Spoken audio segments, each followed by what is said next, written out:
les va? Muy buenas tardes, bienvenidos a todos. Acá estamos en la pantalla de TV. Estamos en vivo en los días previos a lo que va a ser la apertura de las sesiones legislativas con esta información que nos llegó ayer, con este decreto que emitió el presidente de la Nación, convocando un horario absolutamente infrecuente para lo que es la historia de todas las aperturas legislativas, años parlamentarios y, como decíamos también estos días, ¿no?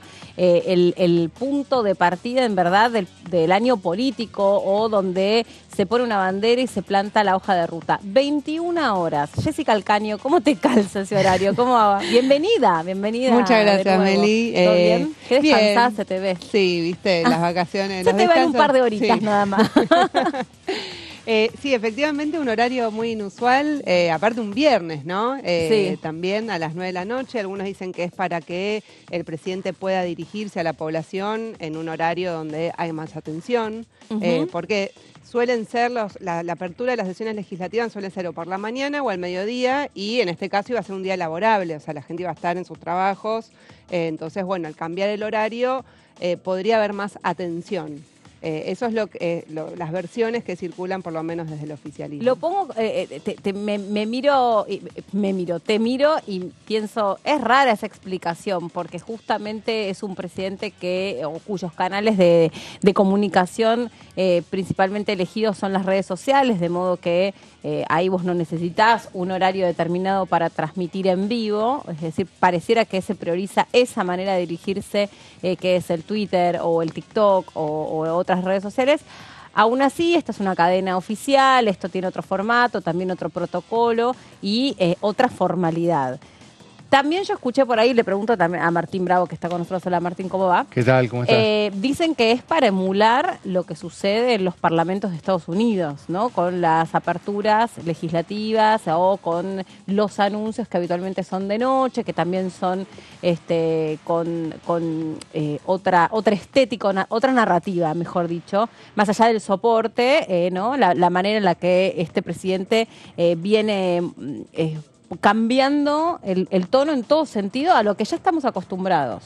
Es disruptivo desde todo punto de vista. Sí, así es. Todo lo que se pueda cambiar, lo que pueda ser diferente a la tradición, el gobierno lo hace, ¿no? Avanza por ese lado, desde la comunicación, por lo menos. Sí, no se tiene registro de una apertura de la Asamblea, del periodo de sesiones y la Asamblea Legislativa de noche. Es cierto lo que decía Jessica, que desde el gobierno dicen que hay un tema, lo dijo el propio Adorni, ¿no? Que hay un tema de que podría tener más audiencia. Eso algunos lo analizan de diferentes maneras, porque uno dice, bueno, hasta qué punto alguien que tiene un plan a la noche lo va a cambiar por el discurso, ¿no? Además, lo que también decías, hay que ver cuánta es la gente que lo mira completo la transmisión y no digamos, los recortes por redes. Pero bueno, yo creo que va más por el lado de lo que se pueda cambiar. Es interesante para el gobierno salir de lo que es la tradición, ¿no? Hacer algo distinto, sí, que sea disruptivo. También está en duda el tema de si él va a estar sentado como siempre en el estrado, o si va a haber otra disposición, si puede haber un atril en el que esté solo, ¿no? Si está el estrado, él está con otras autoridades del Congreso. En el caso del atril estaría solo, hasta en un momento, ahora ya no, pero también se especulaba con que si iba a estar afuera o no, o si podía después del discurso en el recinto también pasar afuera. Bueno, son todas alternativas que se fueron, eso quedó a parecer descartado, pero son todas alternativas que se fueron evaluando para salir de la norma, ¿no? Algo que también es tomado de la retórica política de los Estados Unidos, ¿no? De Norteamérica, esto de hablar con un atril, de hablar a cielo abierto. Me parece que estas son todas cosas que se toman, lo mismo que toda la iconografía o la simbología de el vocero, ¿no? La aparición del vocero, los colores, perdón. El logo también. Sí, exactamente, sí, el isotipo que identifica a este gobierno, o sea, la marca del gobierno, por así decirlo. Sí, es toda una narrativa tomada muy a rajatabla o inspirada en la política de los Estados Unidos. Sí, y hay mucha expectativa por el contenido, ¿no? El posible discurso del presidente Javier Milei, que hay bastante hermetismo, no se dieron, digamos, adelantos de lo que puede llegar a ser el discurso, pero uno presume por lo que viene siendo desde el viernes pasado, sobre todo a partir de de la disputa que hay por los fondos de la coparticipación y otros fondos con las provincias, la provincia de Chubut, ahora también con el gobernador Axel Kicillof de la provincia de Buenos Aires, y ya venía también la puja por el tema del transporte, está lo del FONIT, del Fondo de Incentivo Docente. Bueno, hay seguramente, y además venimos de todo el debate de la ley ómnibus que terminó cayéndose el debate. Entonces, con todos esos datos, uno presume que va a ser un discurso de alto impacto. Ayer lo hablábamos con la diputada Carrizo, de la UCR, Carla Carrizo, es una diputada muy importante dentro del bloque de la UCR. Además, incluso este año va a ser una diputada importante por el lugar que ocupa en una de las comisiones de este plenario que, entre otras cosas, le tocó analizar y darle debate a la ley de bases que no pudo ser, ¿no? Al proyecto de ley de bases que finalmente se retiró. Y ella decía, nosotros no sabemos quién nos va a venir a hablar el 1 de marzo. ¿Va a venir a hablar a alguien en un tono de discordia, en un tono de reproche por lo que no salió, por lo que no pudo ser? ¿Va a venir alguien que va a destapar ollas respecto de cuestiones muy puntuales que haya encontrado? Porque se encargaron distintas auditorías, distintos informes, y es parte de, no sabemos, pero entendemos que es parte, creo que es ineludible que él dé un informe del estado en el que encontró el gobierno, ¿no? Y eso lo hacen todos los presidentes en el primer discurso, ¿no?, del 1 de marzo. No pareciera ser que va a eludir precisamente esa parte. Por allí también decían que, no la diputada precisamente Carrizo, sino otras fuentes decían que no está demasiado claro si va a hacer algún anuncio en términos de proyectos de ley que puedan desprenderse de esa ley de bases. No, al parecer no hay mucha información que estén dejando saber de manera anticipada las fuentes del gobierno, que digan, bueno, sí, va a ir con un anuncio que vaya a tratar de, no sé, apuntar a lo fiscal. Pareciera que no, hasta acá no lo han confirmado. Y el argumento es ese, que estamos a martes y todavía faltan algunos días, que está en preparación, que está en proceso. Que lo va a leer, eso sí se sabe, que va a leer su discurso, ¿no? No va a ser un discurso que... En general, siempre hasta ahora, los discursos que ha dado institucionales Javier Milei los hizo leyendo. Cuando fue la Asunción, por ejemplo. Bueno, Alberto Fernández también los leía, sí. Macri los leía. Creo que Cristina Fernández es la única que no solía leerlo, pero igual necesitas valerte documentos, de informes, un soporte, sí, porque tenés que dar... Cristina Kirchner tenía varias carpetas que les acercaban los ministerios, los ministros, con muchos datos, subrayados, resaltados, pero sí, no era que los leía. Cada tanto agarraba como para apoyarse en un tramo del discurso, pero sí, eso lo hacen todos los presidentes que se apoyan de diferentes informes. Eso no significa que él escriba en el discurso, pero sí, bueno, en mayor o menor medida tienen, digamos, un armado del discurso en base a los datos de cada ministerio. Después cada uno le pone su impronta, digamos, más leído o no, ¿no? Pero una de las, en cuanto a la ley ómnibus, una de las preguntas va a ser si Milei anuncia que algunos tramos de esa ley de bases que se cayó, si pueden ser discutidas de manera particular, ¿no? No ya con una extensión tan grande. Por ejemplo, el capítulo de la reforma laboral, que según dejaron trascender en el gobierno, tienen preparado un proyecto con las partes sustanciales de la ley de bases que sobre esa área, pero bueno, no está definido todavía si él lo va a anunciar ahora, si el gobierno lo va a impulsar ya a partir del inicio de las sesiones ordinarias en marzo, o va a esperar un poco más. Bueno, sí hay, digamos, sí se especula con que algunas partes de ese proyecto van a estar. Otro es el de la fórmula de movilidad jubilatoria. De movilidad jubilatoria, sí. Que hay proyectos de la oposición y el gobierno dice que también va a presentar el suyo. Temas sensibles, sí los hay, ¿no? El tema de la movilidad jubilatoria, además bueno, ayer justo lo repasábamos, con la particularidad que tiene este componente social, que son los jubilados, que son personas que además tienen mayor expectativa de vida, que están empobrecidos desde hace mucho tiempo, ¿no? Claramente esto no es algo que le compete exclusivamente a las decisiones que ha tomado este gobierno, sino que es un sector de la sociedad empobrecido. Y la fórmula actual con la fórmula actual que viene del gobierno anterior, están perdiendo muchísimo. 33% si uno lo compara con el mismo periodo del año pasado, y si a eso le sumas la inflación y bueno, todo lo que ya sabemos, sobre Claro, todo... porque no contempla la inflación, justamente. Claro, la canasta básica de los jubilados, que es una canasta mucho más elevada por los componentes que tiene esa canasta. Claro, medicamentos. Sí, claro, y movilidad, ¿no? También. Básicamente. Bueno, está la posibilidad que haga algún anuncio al respecto. Y también está la posibilidad que sea algo como muy cortito, ¿no? Como que venga, dé por inaugurada el año parlamentario, hable, lea y chau picho. Y se termina la cosa ahí como ¿Sí? que... Eso es una posibilidad, pero también, digamos, si hay tanto preparativo, ¿no? Y se genera tanta expectativa, resulta difícil. Sería bueno, también sería disruptivo, eso sí. Totalmente. Pero nos quedaríamos con que bueno y... Y claro, y totalmente, sí. También por ahí le cuestionaban, entre otras cosas que estaba leyendo y escuchando, es que bueno, el viernes con la salida de la primera estrella para la comunidad judía es un día es un día religioso, es un día donde no se trabaja, donde uno no puede estar conectado a la tecnología, donde uno tiene que estar justamente en un estado de introspección, más allá de ir a la sinagoga. Es el día de Shabbat. Por lo tanto, también alguien que está tramitando su conversión al judaísmo, bueno, era objetable que justamente fuera un viernes de noche. El viernes tiene que ser porque es el 1 de marzo y eso no lo puede cambiar, pero el horario estaba ahí como un poco, vi que generó un poco de ruido en ese sentido. Pero bueno, él todavía no está convertido al judaísmo, está en proceso de... Y además, perdón lo que voy a decir, siendo judía, es el presidente de la nación, o sea... yo me imagino que ahí la Torá queda un poco antigua, ¿no? Sobre los mandatos que tiene que fijar respecto de los horarios y las obligaciones, cosas que suele suceder.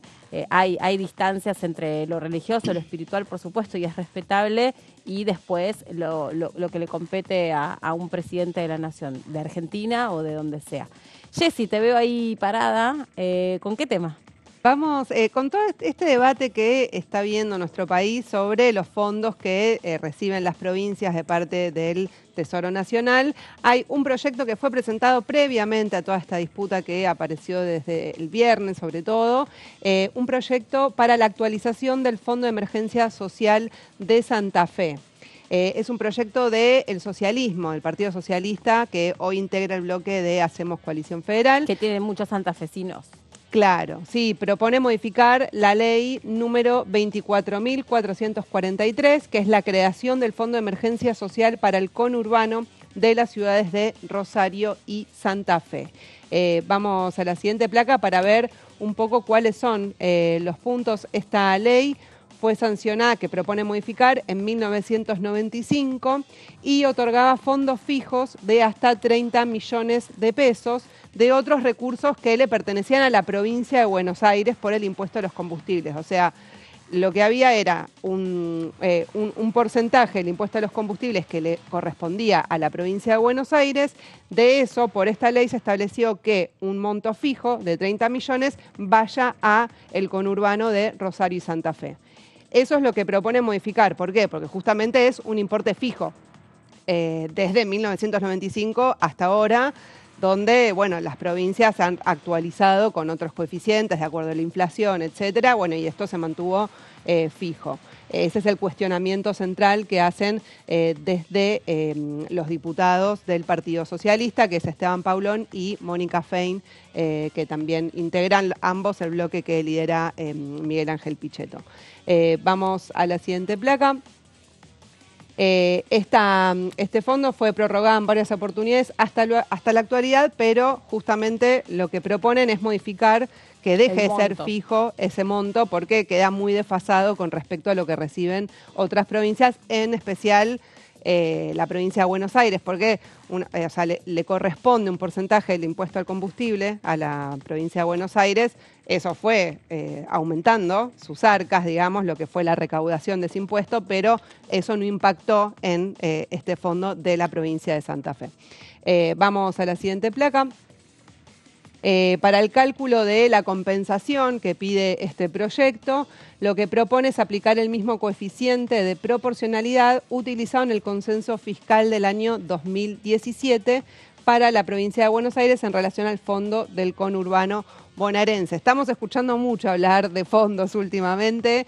Bueno, está el Fondo del Fortalecimiento Fiscal, que es el que está ahora en debate con el gobernador Kicillof. Porque, bueno, están reduciendo las partidas, el Fondo Nacional de Incentivo Docente, el del transporte, bueno, son distintos fondos que actúan de alguna manera o que están establecidos por ley para que haya también financiamiento, o sea, que los recursos que tiene el Estado-Nación puedan repartirse de alguna manera lo más equitativamente posible entre las provincias, porque está el debate histórico de que la coparticipación, se fijaron los montos en un momento y eso nunca más se revisó.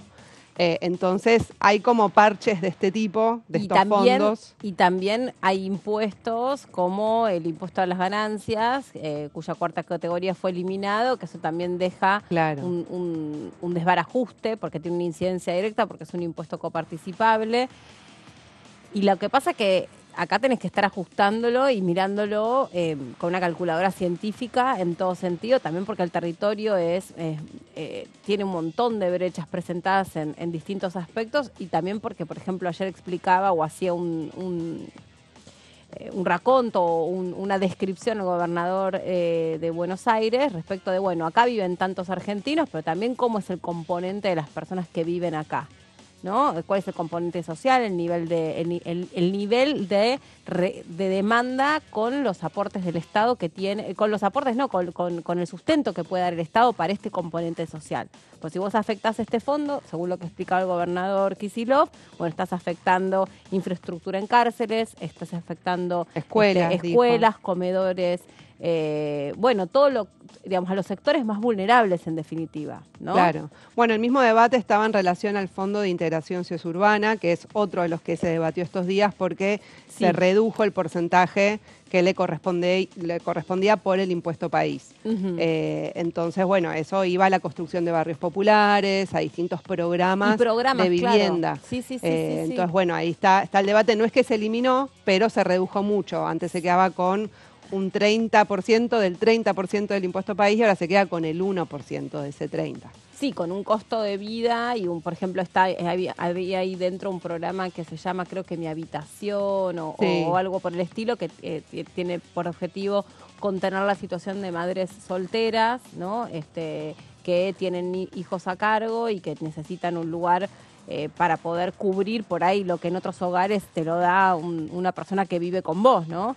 Y bueno, digamos, también si vos dejas fijo ese valor de ese programa a los niveles de inflación y a cómo estructuralmente la pobreza afecta a las mujeres, bueno, también estás dejando como muy al descubierto a ciertos sectores de la sociedad. Claro, bueno, y en este caso de Santa Fe, porque también es para el conurbano de Rosario y Santa Fe, o sea, es como, como los sectores más vulnerables que trabajan por ahí en esas ciudades, pero son expulsados de las ciudades más urbanas, entonces se van creando estos conurbanos. Justamente, bueno, también estos recursos, esta ampliación de recursos y de fondos, se piden justamente para asistir a esos sectores, porque hay una gran desigualdad, sobre todo en las grandes ciudades, se ve ese contraste. Completamente. Entonces, bueno, lo del Fondo de Integración Sociourbana es parte también del debate que se está dando. Lo que propone el proyecto de Paulón es que la suma sea aportada por el Tesoro Nacional para respetar las reformas del Fondo bonaerense y no ir en detrimento de lo que esa provincia recibe. No es que el proyecto dice, bueno, le sacamos más recursos del impuesto a los combustibles que le pertenecía a la provincia de Buenos Aires. Dicen, no le toquemos los fondos que tiene la provincia de Buenos Aires de esa ley, sino que esta compensación la aporte el Tesoro Nacional, para no perjudicar a otra provincia. Ya podemos adelantar entonces qué es lo que va a decir la Libertad Avanza, ¿no? Y el gobierno. No hay plata. Sobre este proyecto. Y, digamos, no lo va a avalar. Tendría que juntar, los socialistas tienen que juntar los votos en otros bloques, ¿no? Justamente lo que estás contando está yendo en el sentido inverso, ¿no? El oficialismo. Sí, completamente. Bueno, esto por eso recordaba que fue presentado en diciembre, apenas asumió casi la banca el diputado Paulón. Presentó varios proyectos, entre ellos y hay que estar atentos. Va a ser interesante, Jessy, esto que estás planteando, porque hay que ver cómo se mueven los gobernadores, los diputados que no responden al bloque oficialista, los que responden a las provincias, y en este caso son aliados, ¿no? Los socialistas de Maximiliano Puyaro, que es uno de los radicales también enfrentados al gobierno. Bueno, cómo articulan, hoy va a haber una reunión en el Senado, ¿no? de gobernadores, cómo articulan para que avance este tipo de proyectos. Este es muy particular de la provincia de Santa Fe, pero puede haber un paquete o alguno que comprenda a varios gobernadores, ¿no? Claro, y atención porque hace unos minutos salió un comunicado de diputados de Unión por la Patria justamente haciendo un llamado a los distintos bloques a partir del 1 de marzo, tratar proyectos que tengan que ver en cómo hacer más equitativo, dicen, la distribución de recursos con las provincias. Entonces ahí pueden surgir alianzas entre distintos bloques que responden a gobernadores y que tienen interés en proyectos de este tipo para compensar, porque bueno, también se vieron reducidos, ¿no? Los recursos entre la eliminación de asignaciones específicas que tuvieron las provincias desde la asunción de Milei, entre lo del transporte. Bueno, están buscando de alguna manera cómo compensar para que eso no les afecte tanto en el gobierno tiene la herramienta del veto, no sabemos, pero a ningún gobierno también le hace gracia vetar, ¿no? Claro. Sí, igual yo creo que un poco en sintonía con lo que hablábamos al principio, ¿no? A ningún gobierno se le ocurrió mandar una ley con tantos artículos. A ningún gobierno se le ocurrió mandar un decreto con tantos artículos. A ningún gobierno se le había ocurrido inaugurar sesiones parlamentarias a las 21 horas. Así me parece que lo que podríamos por lo menos leer muy simplemente es a Javier Milei no le importa lo que han hecho otros estando en su lugar, y me parece que de eso podemos estar seguros sin temor a equivocarnos, que él está para marcar un camino completamente distinto e infrecuente. Lo mismo lo que ha pasado durante el periodo extraordinario. Sabíamos que era un periodo que habitualmente no está acotado a un mes del verano, sino que se extiende a los 2 meses del verano. Bueno, él primero lo llevó a los 30 días de enero y después lo prolongó 15 días más y hasta ahí llegó. Claro. Entonces, ¿no? Como el veto, ahí me reservo por ahí la capacidad de sorpresa todavía, porque capaz que este gobierno dice, bueno, saquen las leyes que quieran sacar, total, yo después voy a terminar haciendo lo que yo considere, pero imagino que con los preceptos de lo que es la estructura de este gobierno, que es principalmente un presidente que es economista y que es liberal libertario, y que desde ese punto, estos van a ser sus vectores, ¿no? Me parece que desde ahí hay una relación entre forma y contenido, ¿no? O sea, esto de querer refundar, o sea, de hecho la ley de base fue presentada de esa manera, ¿no? Exacto. Para hacer una refundación del país, lo mismo las medidas que se toman en el decreto. Hay una relación entre, bueno, mostrarse en la forma de comunicar, con esto del atril, el horario, todo, con el contenido también de medidas que otros gobiernos no han tomado, por lo menos. Después depende, Meli, está bueno lo que decís, va a depender también los contenidos de los proyectos y eventuales leyes, ¿no? Que tenga que vetar el gobierno, en el caso de que avancen, porque en este caso lo puede argumentar el gobierno diciendo, bueno, estos son recursos para la política, para la provincia. Ahora, una mejora en las jubilaciones, es cierto, es muy disruptivo este gobierno y hay que ver cómo se maneja, pero ahí se supone que paga un costo político, cualquier gobierno, si tiene que anular una ley que implica un beneficio para los jubilados o para otro sector, ¿no? Sé que, Jessy, vos tenés un montón más de Sí, si les parece, vemos una más. Pero que después quería decir algo sobre lo que decía Martí, pero dale. Vemos una más, la siguiente, que esta ya la vimos. Para aportar algunos datos, el cálculo que presenta el proyecto resulta en que el monto que deberían compensarle a este Fondo de Emergencia Social de Santa Fe debería ser en 2019 de alrededor de 2.000 millones de pesos, en 2021 alrededor de 3.500 millones de pesos y en 2022 alrededor de 5.600 millones. Y después, bueno, debería actualizarse cada año, ¿no? Para poder hacer esa compensación y que no quede solo en los 30.000 millones, en los 30 millones fijos. Sí. Espera, me parece que tenemos que ir a la pausa, yo creo. Pero hay más placas, ¿no? Sí, podemos seguir después. Podemos seguir en un ratito. Y también estaba prometida la palabra de la diputada del PLAC, leí por ahí, así que ojalá que así sea, que podamos charlar con ella, sobre todo porque los docentes también están ahí teniendo su propio frente de batalla. Sobre lo que decías vos, te lo comento después de la pausa, pero no porque sea muy enigmático, sino porque me olvidé. Dale. Entonces tengo que pensar lo que te quería decir y te lo digo después. Pausa cortita, ya venimos. ¿Viste que te lo comento? Me acuerdo.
Cuando un proyecto de ley ingresa a la Cámara de Diputados, ya sea creado por un legislador, enviado por el Poder Ejecutivo o producto de una iniciativa popular, se trata primero en las comisiones correspondientes para luego ser tratado en el recinto por los diputados. Las comisiones son el ámbito de análisis y debate sobre los proyectos de ley conformadas por legisladores de distintos bloques. Hay 23 comisiones especiales que tratan temas específicos como el atentado de la AMIA y 45 permanentes que tratan temas vigentes como educación y salud. Un diputado puede formar parte de varias comisiones. Cada comisión se compone de un presidente, un vicepresidente y de 3 a 5 secretarios. La duración de los miembros de las comisiones permanentes y especiales es de 2 años. Para que la comisión funcione debe tener quórum, es decir, un mínimo de 15 y un máximo de 31 a 49 diputados. Las autoridades son elegidas por los propios integrantes de las comisiones, que a su vez son elegidos bajo consenso por sus propios bloques. Para que un proyecto sea tratado en el recinto, debe contar con el apoyo de la mayoría de los integrantes de esa comisión. Al finalizar una reunión de comisión, se dictamina sobre la pertinencia de tratar el proyecto en el recinto. El dictamen propone una resolución o decisión sobre una o varias iniciativas o proposiciones.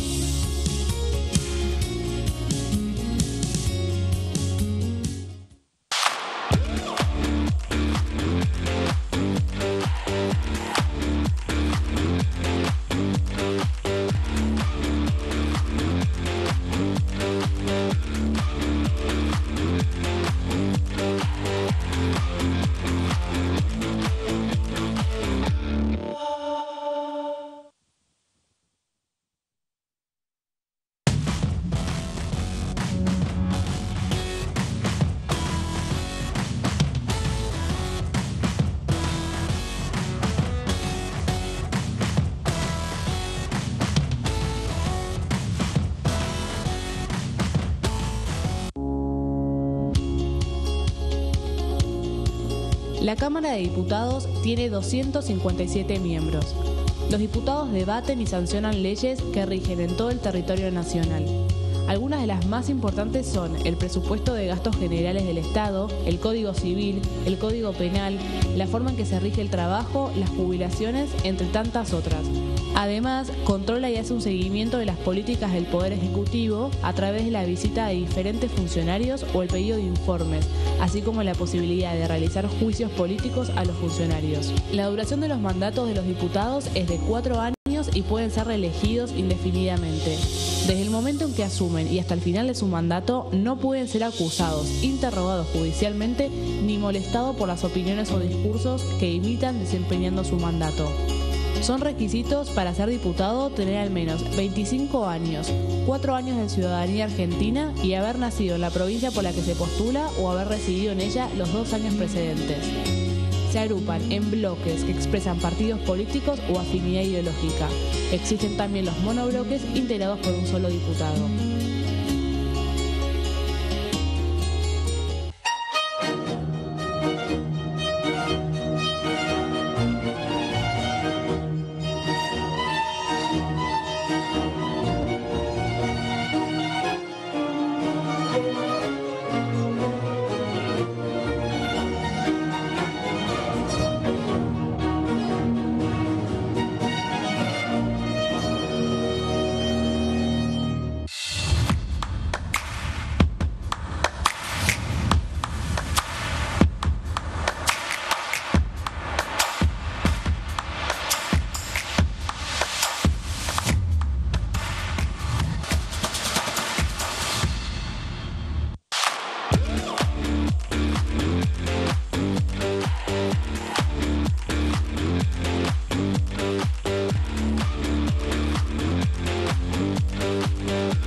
A la diputada Romina del Pla que nos acompaña. Hola, diputada, ¿cómo va? ¿Qué tal? ¿Cómo te va? Y bueno, preocupada por todo lo que ocurre. No vengo recién del Obelisco, que está haciendo una jornada solidaria de colecta de alimentos, de útiles, de ropa para los comedores, una jornada contra el hambre, dado que bueno, el gobierno ha recortado la asistencia a los comedores y obviamente con el nivel de licuación de los ingresos y de precariedad que hay, muchísimas familias no van a poder garantizar lo mínimo de los útiles escolares para que los chicos empiecen las clases, ¿no? Así que realmente muy preocupada. Bueno, a ver, como distintos frentes, ¿no? Por un lado, el anuncio que hizo ayer el gobernador de la provincia de Buenos Aires sobre en qué sentido afectaba el recorte de este fondo fiscal que, entre otras cosas, va a las escuelas, a las penitenciarías, va también a los comedores. Parte de todo esto que están haciendo ustedes es en apoyo para la provincia de Buenos Aires. No, mira, nosotros hay que ser claros. Kicillof, el fondo este que ahora le recortan es el que le habían dado en su momento cuando fue la rebelión de la policía. Sí. Para dar el aumento a las fuerzas policiales de la provincia de Buenos Aires. Nosotros tenemos una discusión con el gobernador, porque el gobernador trasladó, por ejemplo, el ajuste a los docentes, porque no va a pagar el incentivo docente en la provincia de Buenos Aires. ¿Pero eso es el gobernador o es el presidente? No, bueno.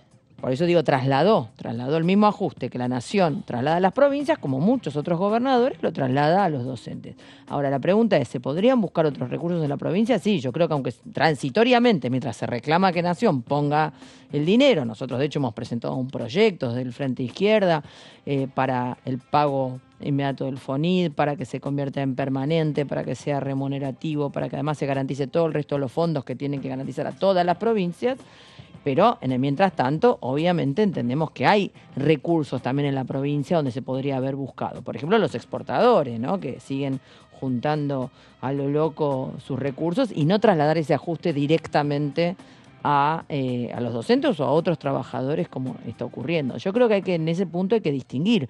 Acá el gobierno nacional hace un ajuste, los gobernadores digamos, están en pie de guerra contra el gobierno nacional, pero no por defender a la población, sino que porque están defendiendo los negocios de ciertas áreas, de ciertos sectores a los que ellos representan. Entonces, hay que pelear contra el gobierno nacional que hace estos recortes, sí, con independencia política también de los gobernadores, porque, como dijo el gobernador del Chubut, él hizo un ajuste superior al de la nación. O sea que no ha dudado en en atacar a distintos sectores de trabajadores. Entonces me parece que son importantes estos choques porque nos permiten a los trabajadores también ingresar con nuestros reclamos y demostrar que aparte hay un colapso y un proceso de desorganización económica creciente que creo que hay que registrar en las provincias, ¿no? Empiezan de nuevo las cuasimonedas, vos fíjate, bueno, ayer Kicillof, la crisis con distintas No actividades. sé cómo tomaste precisamente cuando le preguntaron sobre esto. Dijo, bueno, yo creo que hay que evitar por todos los medios que haya una cuasimoneda. Pero qué sensación, porque ahí yo escuché como opiniones bien diversas. ¿Te da la sensación de que es una posibilidad una cuasimoneda en la provincia de Buenos Aires o pareciera que no? Mirá, yo creo que justamente la van a tratar de evitar todo lo posible. Ahora, si sigue habiendo un ajuste de la magnitud que hay desde el punto de vista nacional y de todo el cuadro económico más general y un retroceso, bueno, supongo que más de un gobernador va a preferir antes que una rebelión popular emitir una cuasimoneda. Ahora, vos fíjate que la solución no es, por ejemplo, que se endeuden más las provincias, ¿no? El argumento, el gobernador de Chubut le había pedido Los pueblos de las autorización provincias.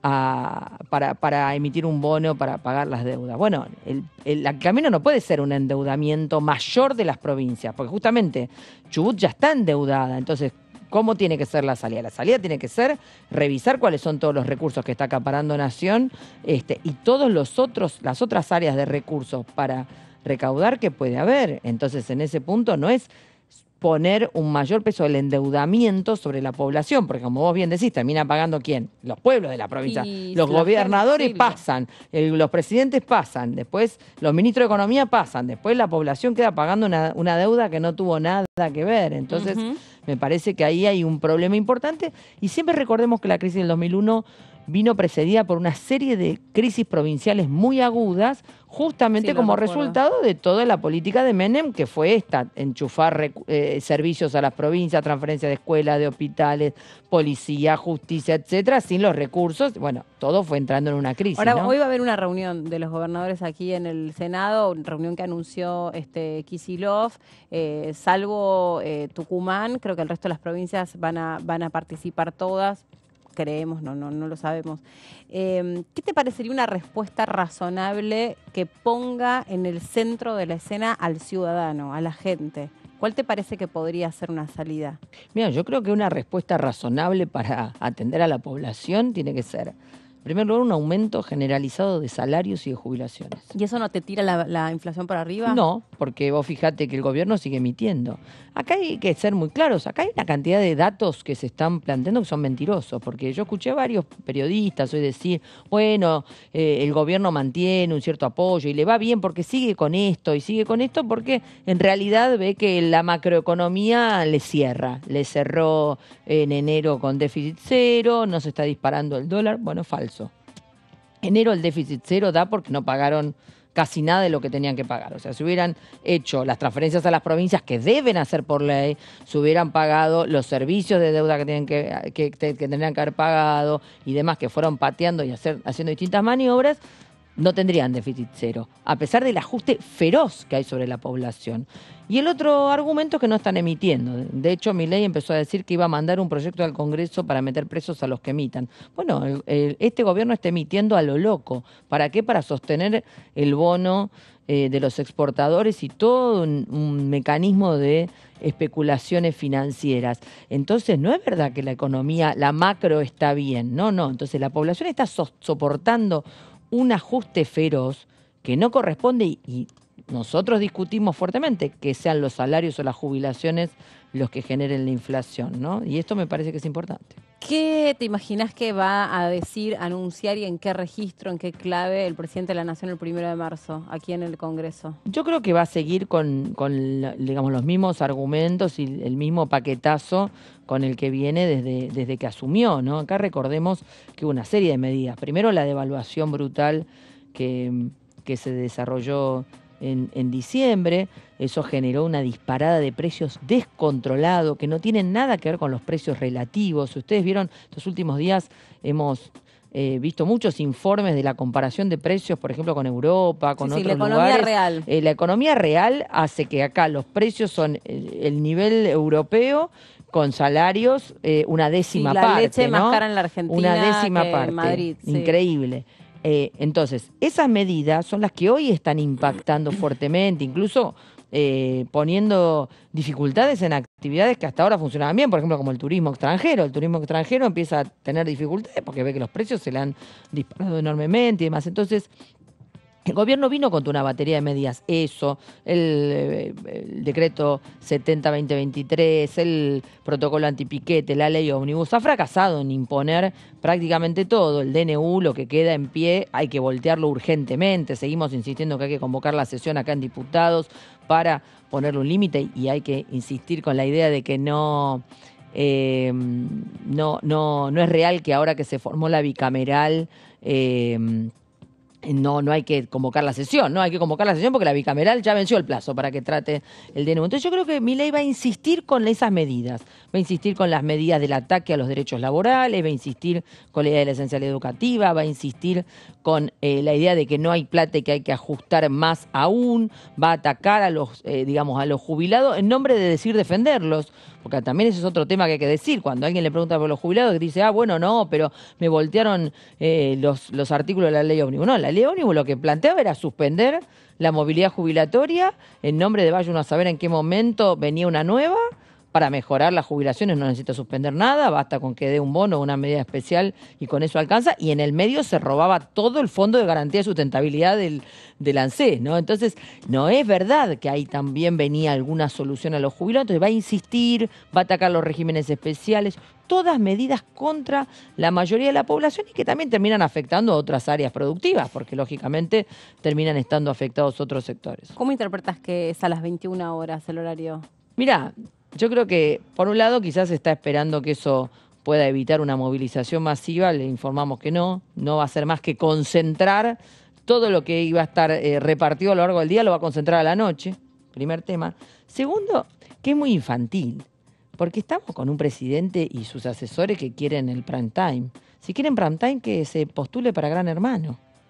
Pero son medidas que son absurdas, porque además desorganizan muchas otras cosas donde no ganan nada y realmente no hacen más que ahondar la crisis con la crisis política, ¿no? Entonces un gobierno que lleva 2 meses y un poquito más ya está sufriendo el desgaste de gobiernos que llevan muchos años. Entonces me parece que lo que tenemos que sacar como conclusión desde los trabajadores, los jubilados, las mujeres, que ahora el 8 tenemos que movilizarnos masivamente. Hoy salió una medida, anunció Adorno, una nueva medida de ataque a las diversidades, de ataque a los derechos de las personas. Dicen que van a prohibir el lenguaje inclusivo. Realmente, como si prohibir o decir de prepo que hay que usarlo, realmente la población lo fuera a aceptar. Quien habla y se identifica con el lenguaje inclusivo lo va a seguir utilizando por más que se lo prohíban. Siempre en las dictaduras... lo digo metafóricamente, ¿no? No digo que esta es una dictadura, pobre, no llega ni a los talones una dictadura, pero han intentado imponer y prohibir los distintos idiomas, las distintas lenguas. Esto, vieron, es como tapar el sol con las manos, las cosas afloran. Pero creo que la conclusión que tenemos que sacar es que hay que movilizarnos masivamente. El 1, el 8, el 24, hay que deliberar, hay que insistir porque las direcciones de los sindicatos convoquen las asambleas y las medidas de lucha que hacen falta. Las centrales tienen que convocar una continuidad de las medidas de fuerza. Un paro del 24 de enero, bien, pero tiene que continuarse. Lo mismo que las CETERAS hizo el paro ayer, tiene que tener una continuidad. Si no, no se puede realmente derrotar un gobierno que viene con todas estas intenciones. Y me parece que en ese proceso justamente necesitamos poner en pie una gran Asamblea Nacional de Trabajadores, trabajadoras. ¿A qué te referís con derrotar un gobierno? Creo que hay que derrotarlo en todos sus términos, que hay que impedir que pueda llevar adelante sus políticas. Pero eso tiene un costo también para la población. El costo lo estamos teniendo con el gobierno llevando adelante esas políticas. Creo que eso es muy claro. Que este gobierno pueda continuar desenvolviendo esas medidas es negativo para la población. Creo que eso ya ha quedado muy claro. Por eso creo que una Asamblea Nacional de Trabajadoras, Trabajadores, jubilados, asambleas populares, sectores de Unidos por la Cultura, que somos más o menos los que nos hemos venido movilizando hasta acá fuertemente, que se está charlando, convocarla para alrededor del 13 de abril, puede también realmente concentrar todos estos procesos que se vienen desenvolviendo, que se van a seguir desenvolviendo este mes de marzo y que pueda poner en pie un plan de lucha muy de fondo, que creo que es lo que hay que desarrollar. Gracias por haber venido, Romina. Muchas Nos gracias a vemos vos. el primero. El primero. Muchas gracias, muy Gracias a amable. ustedes. Escuchamos ahora la palabra del diputado Eduardo Valdés. Bueno, no la comparto, me parece que hay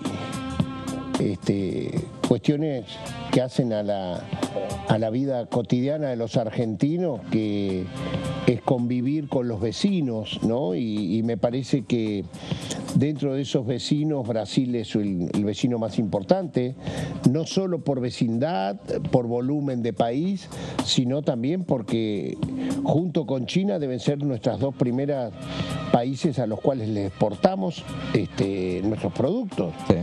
Y precisamente con esos dos países, Brasil y China, estamos en muy mala relación. No fue para mí acertado que no viniera el presidente Lula a la asunción del presidente Milei y que viniera quien fue derrotado en las urnas, Bolsonaro, que es el principal contrincante. Como tampoco es bueno que reciba a Blinken, que es el secretario de Estado de Estados Unidos, y al otro día vaya y se meta en la interna de la política norteamericana a estar con Donald Trump. Ahí está el diputado Eduardo Valdés, a quien también escuchábamos. Entre paréntesis digo, me acordé esto por el tema de su relación con el Papa. Hay que ver también si hay representantes de la Iglesia, ¿no? Invitados o convocados el viernes a la Asamblea Legislativa, porque a veces suelen venir representantes de distintos credos. Yo me imagino que algún representante de la comunidad judía también, referente de la comunidad judía, vaya a venir, con esta salvedad que es viernes a la noche y que entonces por motivos religiosos no puedan hacerse presente. Pero bueno, me parece que el tema de la visita del presidente Milei al Papa Francisco también, ¿no?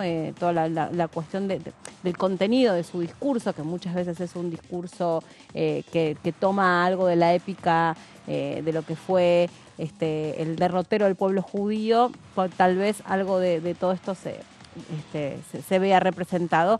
Y también traer de nuevo lo que anunció la diputada del Plan, ¿no? La movilización en la calle, que es algo que hasta ahora no habíamos comentado. Hay que ver qué es lo que pasa. Claro, hay que ver, sí, qué convocatorias hay, así es. Si te parece, Meli, terminamos con este proyecto de Esteban Paulón. Recordamos actualización del Fondo de Emergencia Social de Santa Fe. Nos quedaron los fundamentos para repasar de este proyecto. Lo que dice el diputado Paulón es que en los últimos 40 años las crisis económicas, así como los cambios en el modelo de producción y empleo, han pauperizado las condiciones de vida de la población de la Argentina. Vamos a la siguiente placa. Los estados locales han tenido que asumir la responsabilidad de cubrir servicios sociales crecientes para la población que no alcanzaba a cubrir sus necesidades básicas, así como de infraestructura a partir del crecimiento de las zonas metropolitanas. Esto que comentábamos hace un ratito, ciudades que crecen, que toda la parte de la periferia de la ciudad también va creciendo. Eso implica inversión por parte del Estado, o sea, nacional, provincial, para todo lo que es infraestructura, brindar servicios de cloacas, de alumbrado, barrio y limpieza, toda una serie de cuestiones que justamente es lo que pretenden fortalecer con esta compensación que se solicita en este proyecto.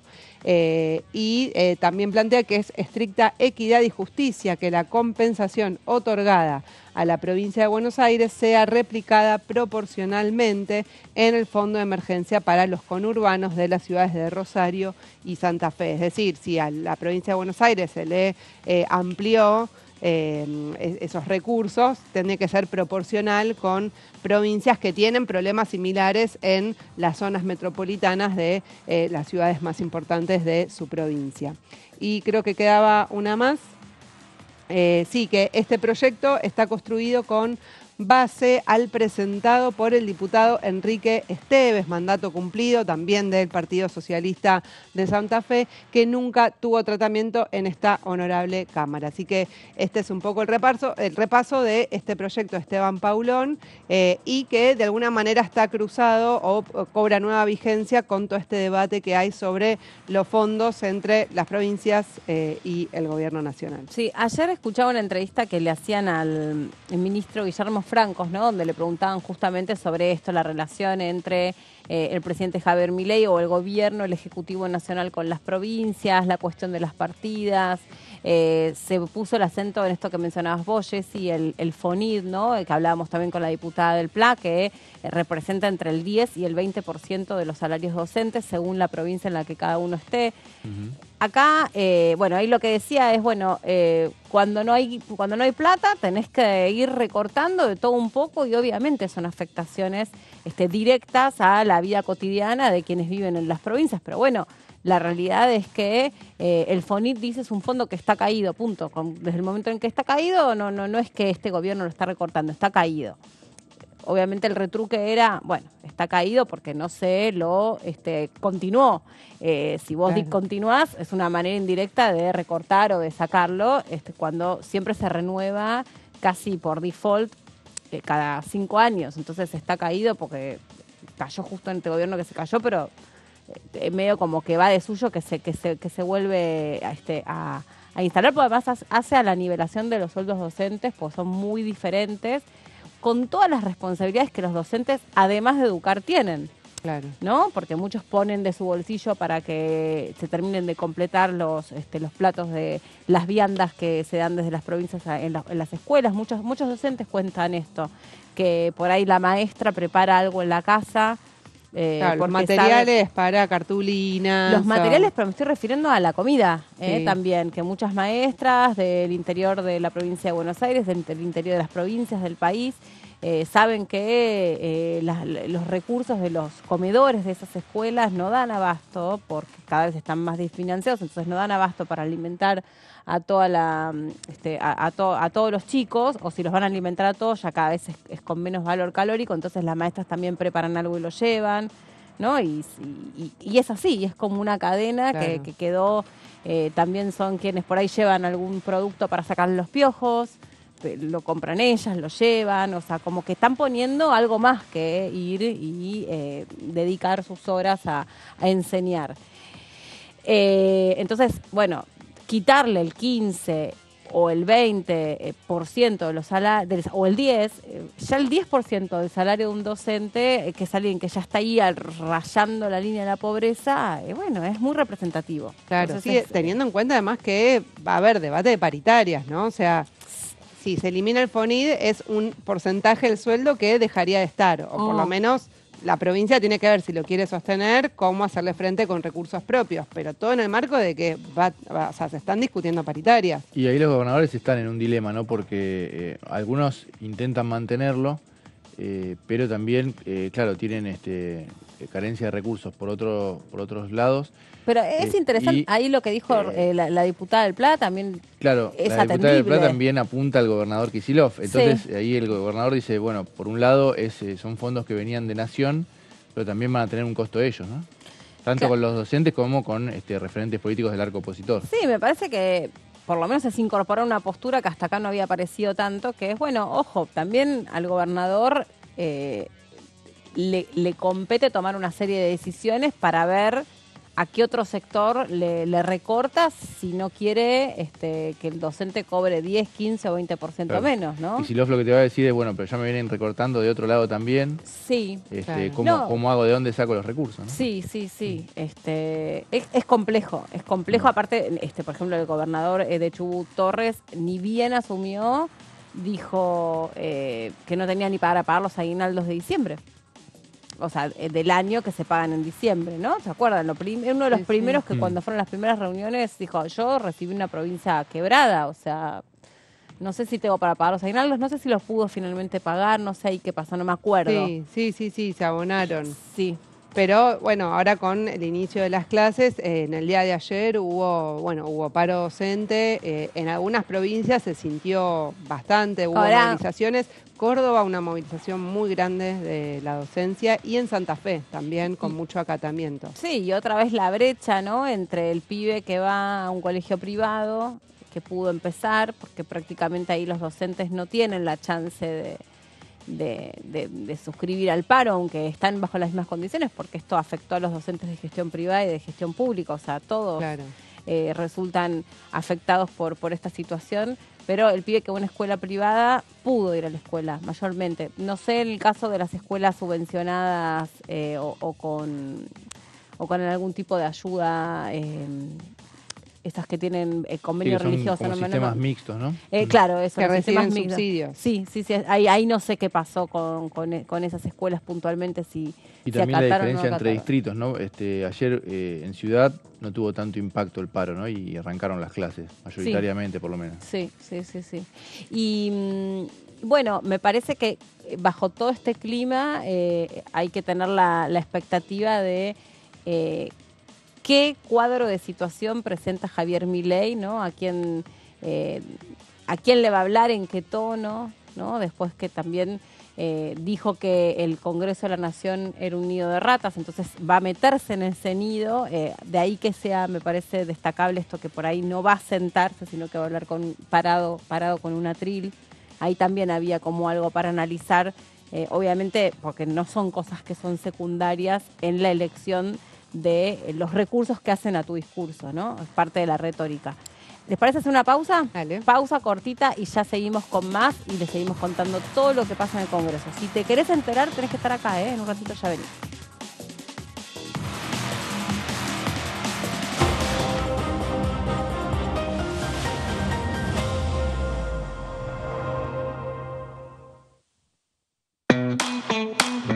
Información. Actualidad. Noticias. Inclusión.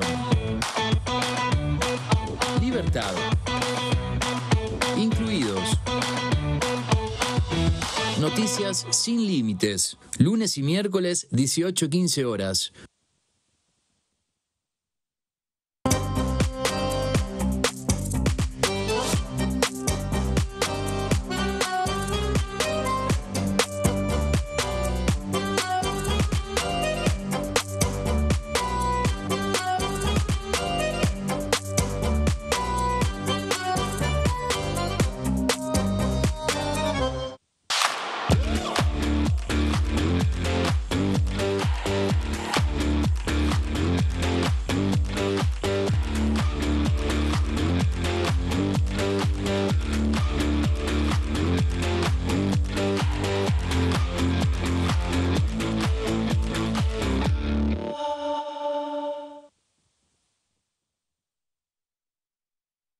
¿Qué diferencia hay entre la Cámara de Diputados y la Cámara de Senadores?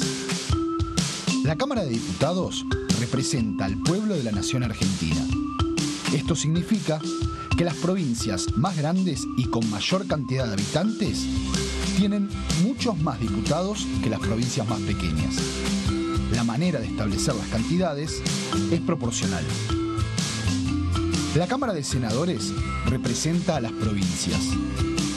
Cada provincia envía 3 senadores al Congreso Nacional.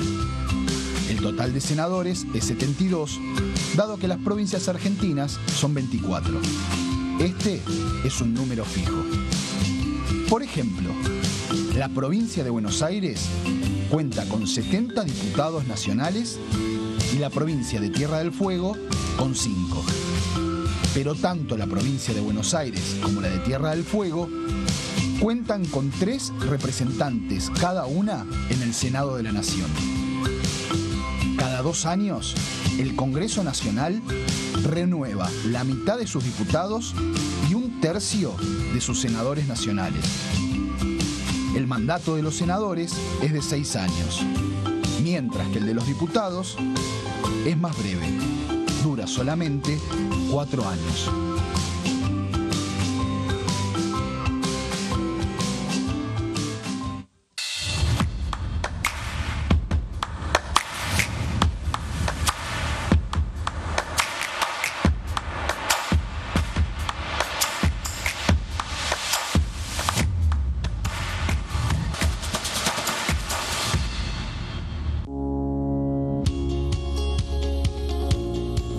La Cámara de Diputados tiene 257 miembros. Los diputados debaten y sancionan leyes que rigen en todo el territorio nacional. Algunas de las más importantes son el presupuesto de gastos generales del Estado, el Código Civil, el Código Penal, la forma en que se rige el trabajo, las jubilaciones, entre tantas otras. Además, controla y hace un seguimiento de las políticas del Poder Ejecutivo a través de la visita de diferentes funcionarios o el pedido de informes, así como la posibilidad de realizar juicios políticos a los funcionarios. La duración de los mandatos de los diputados es de 4 años y pueden ser reelegidos indefinidamente.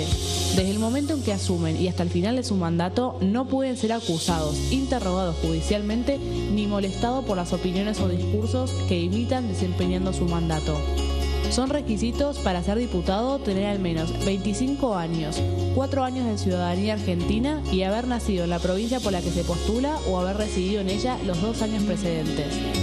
Se agrupan en bloques que expresan partidos políticos o afinidad ideológica. Existen también los monobloques integrados por un solo diputado.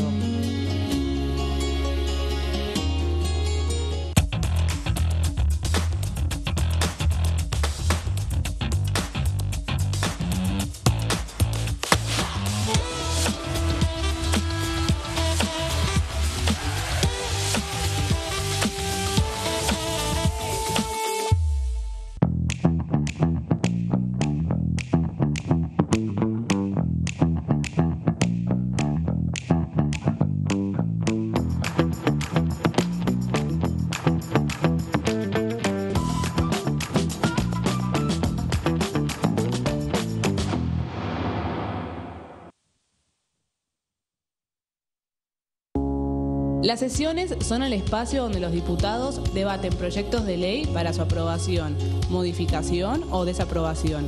En una misma sesión se pueden tratar varios proyectos de ley. Desde el 1 de marzo, cuando el presidente las inaugura, se desarrolla el periodo de sesiones ordinarias. Entre el 1 de diciembre y el 28 de febrero se extiende el periodo de sesiones extraordinarias que solo pueden ser realizadas a pedido del presidente de la Nación.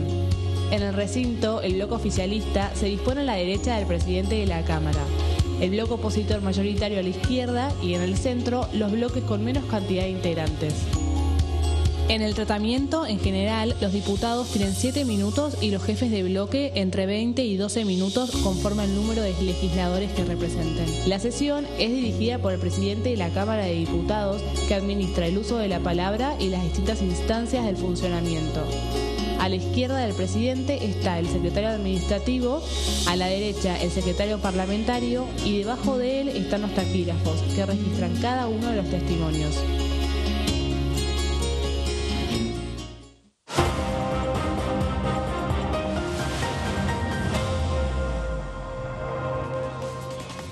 Acá estamos, seguimos en la continuidad de DTV, nos metemos en el último bloque para contarles toda la información parlamentaria. Estábamos repasando, bueno, la actualidad que, si bien aquí en el Congreso está como en una especie de paréntesis porque terminó el 15 de febrero el periodo extraordinario y el 1 de marzo, este mismo viernes, empieza o queda inaugurado el año parlamentario.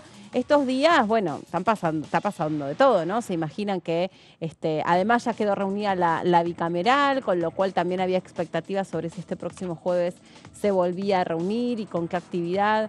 Así que no es que no esté habiendo actividad aquí en el Congreso, pero bueno, estamos en una especie de paréntesis. Martín, ¿con qué seguimos?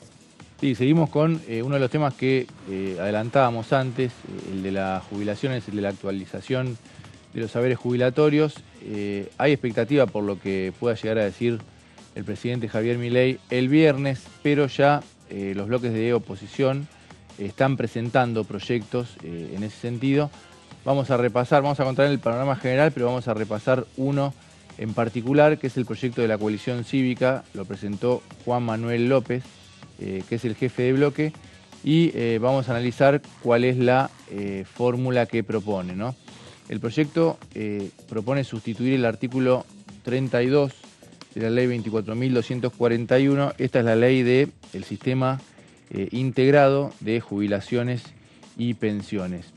¿Qué fórmula propone? Bueno, en realidad propone una fórmula, pero también una compensación, el proyecto, por lo que hablábamos antes de lo que vienen perdiendo las jubilaciones.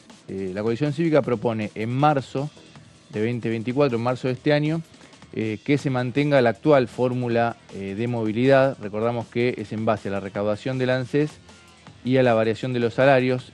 Por eso pierden tanto los jubilados, porque esos dos rubros van detrás de la inflación, ¿no? No integra la fórmula de la inflación, y tanto la recaudación del ANSES como la variación de los salarios son menores.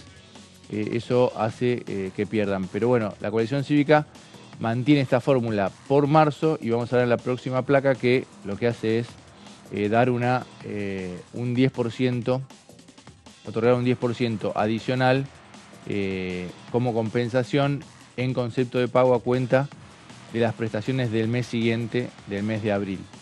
Ya a partir de abril, vamos a ver en la siguiente que propone otra fórmula. A partir del 1 de abril, las prestaciones se van a actualizar, dice el proyecto, mensualmente según el índice, según el IPC, ¿no? El índice de precios al consumidor que publica el INDEC. Y es importante que lo hace, digamos, que sea correspondiente al tercer mes inmediato anterior. Ahí había una discusión en base a una fórmula que proponía el gobierno de cuánto perdían si quedaba un mes ahí en el medio, y cuánto perdían. Entonces, por ley, la coalición cívica lo que hace es que en abril se tenga en cuenta el índice de enero, el IPC de enero, que fue muy alto. Más allá de lo que contábamos antes, que en marzo se mantenga la fórmula actual con un 10% de compensación. Vamos a la próxima. En ningún caso, esto lo aclara por si por alguna de esas vueltas de la matemática y las fórmulas llega a dar menos, en ningún caso la aplicación de la fórmula prevista por el presente artículo puede producir la disminución de la prestación que percibe el beneficiario. O sea, no podés perjudicarlos con esta nueva fórmula, claro, sino que tenés que beneficiarlos. Lo que pasa ya es que, están bastante perjudicados, claro, como para seguir. Yo iba a decir eso, sí, pero no quiero hacer el Grinch, pero dije que iba a decir como que bueno, ya el día a día te va perjudicando, como no hay algo que te pueda perjudicar más, es triste, pero es verdad. Claro, pero ha pasado la fórmula que propuso Macri, después Alberto Fernández, que se presentaban como para mejorar, y claro, a veces están pensadas sin tanta inflación. Claro, bueno, a otras variables, chau, perdés dinero. Claro. Vamos a la siguiente, tenemos dos más, ¿no? Estos son datos ya en los fundamentos del proyecto para argumentar, ¿no?, la necesidad de cambiar la fórmula. En el último trimestre, dice la coalición cívica, la aceleración de los precios llevó a una tasa de inflación acumulada del 53,3%, mientras que, vamos a ver en la próxima placa, la actualización de los saberes fue apenas del 21,87%. Eso da que el poder adquisitivo de las jubilaciones cayó un 21%.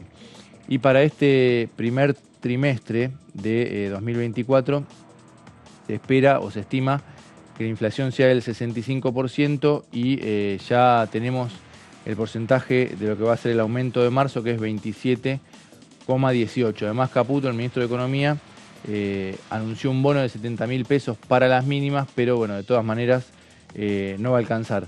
Además de este proyecto de la coalición cívica, María Eugenia Vidal anunció que está preparando un proyecto. Es interesante eso porque, como sabemos, pertenece al bloque del PRO, que es de los más aliados al oficialismo, pero de todas maneras va a impulsar su propio proyecto. Así que en la oposición dicen, bueno, si nos ponemos de acuerdo, va a haber número para aprobar alguna fórmula en conjunto. Y entonces el oficialismo también, por supuesto, está preparando su propio texto para, bueno, no perder iniciativa y tratar de incidir en esa discusión. Lo último, antes hablábamos de los vetos, cuando el kirchnerismo perdió la mayoría acá en el Congreso en 2009-2010, la oposición impulsó una serie de temas, de proyectos, eran muy abarcativos, desde la reforma del INDEC, las retenciones, y también estaban las jubilaciones, que fue el único proyecto que pudo sancionar la oposición. En ese momento se llamaba el Grupo A, y fue el único que en ese periodo vetó Cristina Kirchner. Era el 82% móvil. Cristina lo que dijo es que no había fondos en ese momento para hacer frente a ese porcentaje de las jubilaciones. El oficialismo de ese momento, el Frente para la Victoria, hacía todo lo posible para que no se pueda sancionar ningún proyecto de la oposición. Lo consiguió con varias iniciativas, como decíamos, con las retenciones, reforma del INDEC, estaba también la reforma del Consejo de la Magistratura, pero claro, el tema de jubilaciones es tan sensible que ahí toda la oposición se puso de acuerdo, avanzó, y Cristina Kirchner, pagando un costo político, lo tuvo que vetar.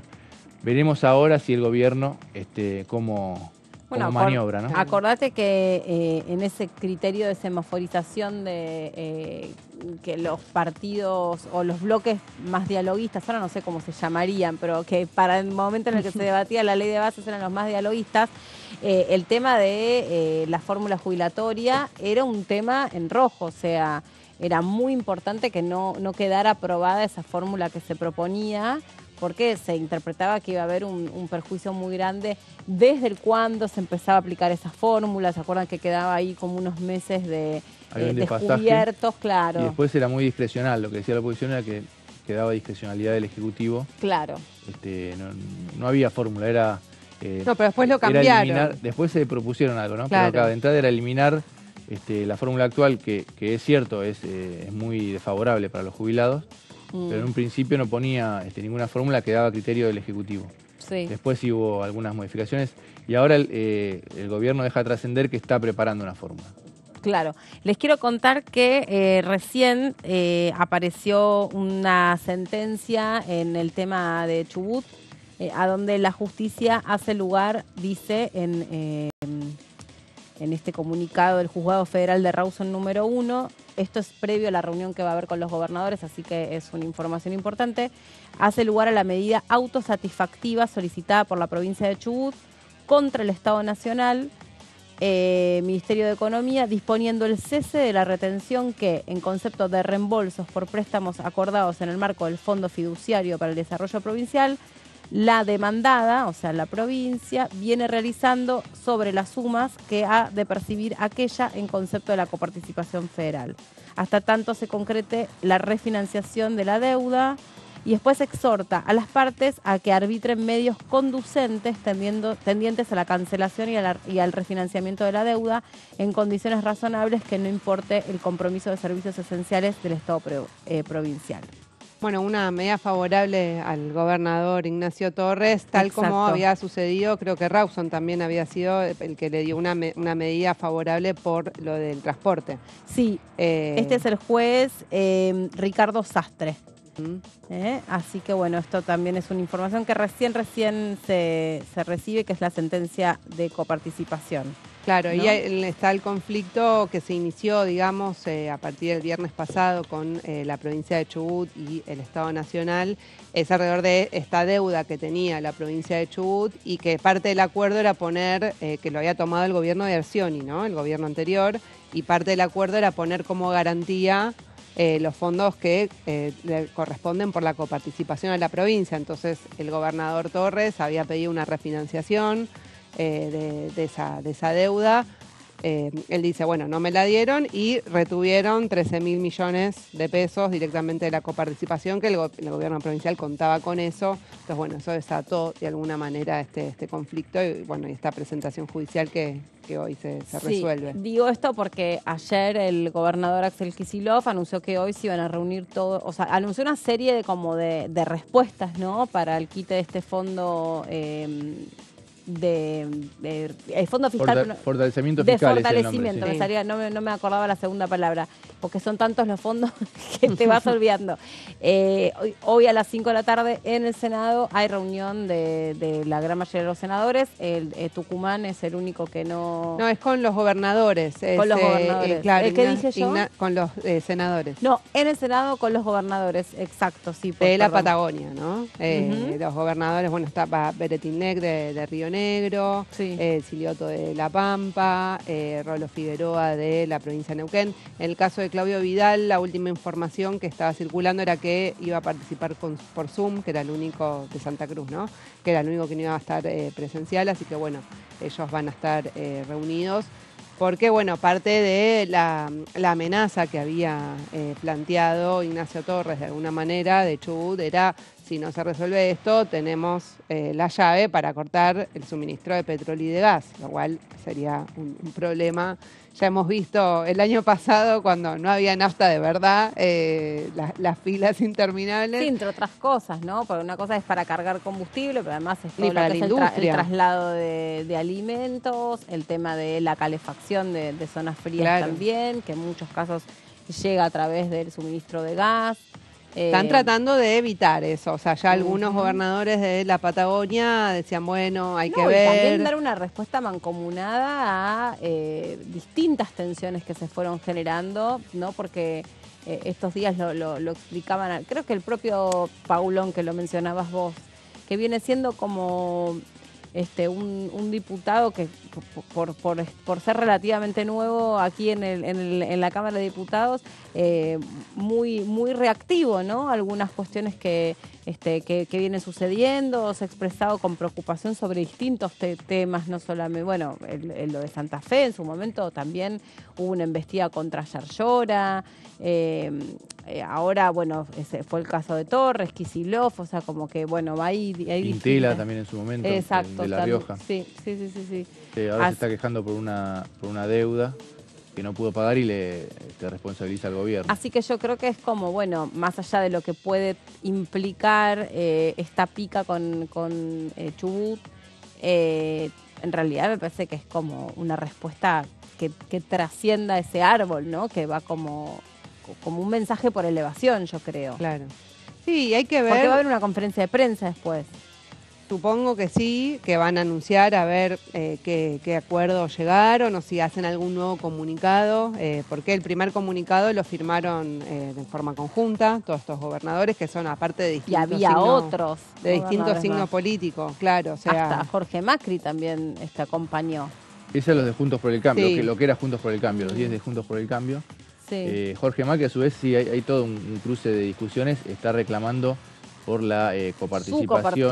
Claro. Que le hay habían un fallo quitado, a favor de la Corte Suprema. Durante el gobierno de Alberto Fernández. Para crear este fondo de fortalecimiento. Lo que dice ahora Jorge Macri, el razonamiento es, bueno, hubo reuniones con Luis Caputo, el argumento es que hay un fallo de la Corte Suprema a favor de Ciudad que tiene que cumplir la Nación, pero que no tenía recursos. Entonces Jorge Macri dice, bueno, si ahora vos le sacás esos recursos a la provincia de Buenos Aires, Devuélvemelos. tenés recursos, claro. Desde Nación dicen, bueno, eso no cambia necesariamente el escenario, así que hay discusiones cruzadas. Hoy en la conferencia de prensa de los gobernadores de la Patagonia, bueno, probablemente confirmen o no qué va a pasar mañana con esta suerte de amenaza de Torres, a ver claro, si... que era el plazo era el miércoles, ¿no? Que se había Claro. puesto. mañana. Tenés razón, sí. Eso, si no había una respuesta favorable. Bueno, Guillermo Franco se intentó de alguna manera, si bueno, y si podemos llegar a una propuesta de refinanciación, hay que ver si eso prospera finalmente o no. Pero bueno, pasa que es una alerta para todas las provincias que están muy pendientes, ¿no? Que todas se ven afectadas por el corte de las asignaciones por fuera de la coparticipación que estaban recibiendo, lo del FONID, entonces... por eso la solidaridad también de un arco político que es muy variado. ¿Y no creen también que de una manera muy accesoria o muy... no me saldría la descripción del adjetivo, pero de una manera muy tangencial también se está poniendo sobre el tapete la cuestión de los recursos naturales? Porque... también hay toda una discusión sobre, bueno, a ver, es cierto, el recurso bajo tierra en este caso el petróleo, es de la provincia de Chubut.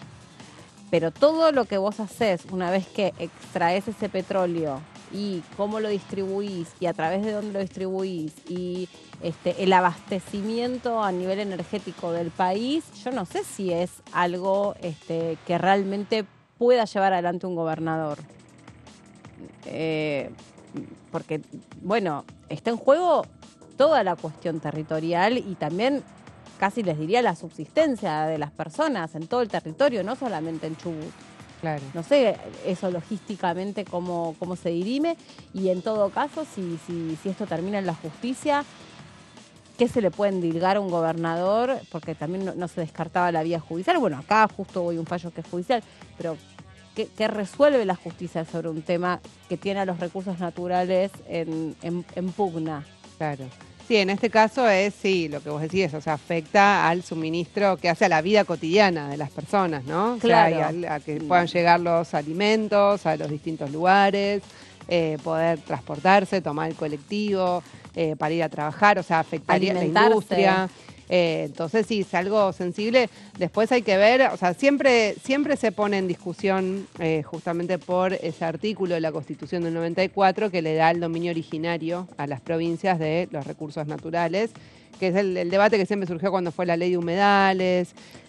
Bueno, mismo cuando vino Blinken también, que una de las cosas que anuncia en su conferencia de prensa es que están muy interesados en la industria del litio. Y vos decís, bueno, claro, por más interés que vos tengas, hoy las reservas del litio están colocadas existen en determinadas provincias, ni siquiera están extendidas en todo el territorio.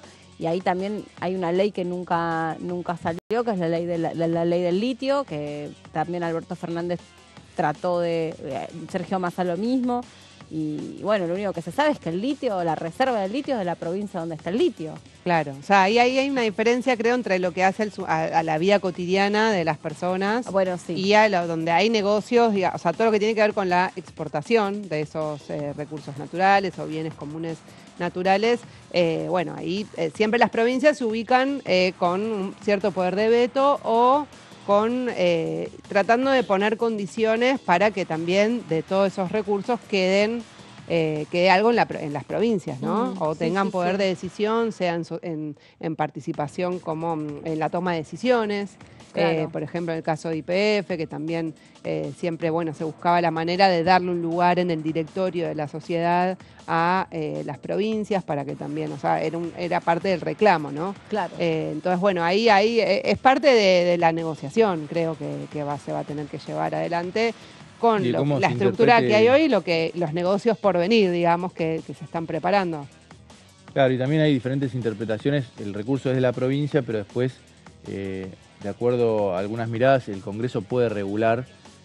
Con el tema del litio, por ejemplo, había proyectos presentados para declararlo de interés público, o lo que hizo Chile, como diciendo, bueno, si es exportación, puede regular el gobierno nacional lo que tenga que ver con la exportación, o si ese recurso falta, también puede intervenir. Bueno, ahí hay una discusión que probablemente termine, en el caso de conflicto, definiendo la justicia. Sí. Bueno, como verán, no son días tranquilos precisamente, no. En el Congreso todo, ¿no? Porque hoy la actividad o la atención pasa por esta reunión que va a ocurrir en el Senado, a donde también ha levantado también el tono, porque hasta aquí lo fuerte de la escena política pasaba por la Cámara de Diputados, pero la Cámara de Senadores también tuvo lo suyo, con algunas decisiones que se tomaron allí en manos de la vicepresidenta Victoria Villarruel. Ahí también el Senado volvió a hacer noticia. Y los días que nos separan hasta el viernes a las 21 horas, cuando quede inaugurado el nuevo año legislativo, con este discurso del presidente que todavía no ha trascendido en detalle prácticamente cuáles van a ser los anuncios que va a hacer, más allá de un raconto sobre el cuadro de situación con el que ha encontrado al país, que nos imaginamos que no van a ser buenas noticias en ese sentido, y se están preparando distintos informes técnicos para darle robustez a eso que el presidente lea. Bueno, gracias, Jessy. ¿Nos vemos algún otro día esta semana? No, la semana que viene con vos. Bueno, a vos, Martín, tampoco te También vuelvo a ver. la semana que viene. Bueno, entonces a ustedes hasta la semana que viene, con excepción que nos veamos el viernes, que seguramente así será. Y a ustedes los veo mañana, o ustedes nos ven mañana a las 13 horas y se quedan en la pantalla. Claro, ustedes, los que están ahí del otro lado, nos ven a nosotros mañana a las 13 horas. Eso quise decir, ¿viste? Mañana nos vemos a las 13 y se quedan en la pantalla de TV, que ya viene José Di Mauro, que lo sabe todo. No se lo pueden perder. Chau.